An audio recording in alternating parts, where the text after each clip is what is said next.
আজকে হচ্ছে সব থেকে বড় কম্পিটিশন, একদিকে রয়েছে ভিভো V50 আর একদিকে রয়েছে ওপো Reno14।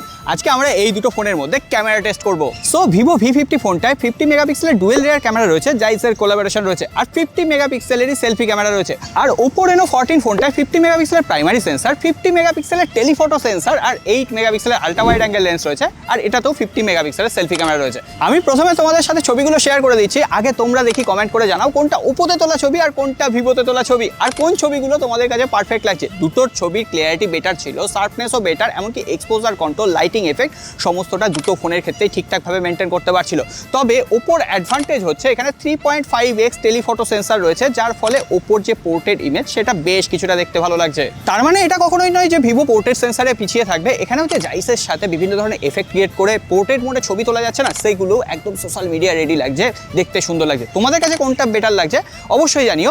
আর ওপোর স্মার্টফোন দিয়ে প্রত্যেকটা লেন্স সুইচ করে 4K 60 fps এ ভিডিও শুট করা যায়, HDR এর সাপোর্ট রয়েছে এখানে 4K 30 fps এ। তবে হ্যাঁ, দুটো ফোন দিয়ে কিন্তু ব্লার মোডে ভিডিও শুট করা যায়। এবার তোমরা কমেন্ট করে বলো ওপোকে এগিয়ে রাখবে নাকি ভিভোকে। তবে হ্যাঁ, ভিডিওটা সবার সাথে শেয়ার করে দাও যারা এই রেঞ্জে একটা ক্যামেরা স্মার্টফোন খুঁজছে তাদের সাথে।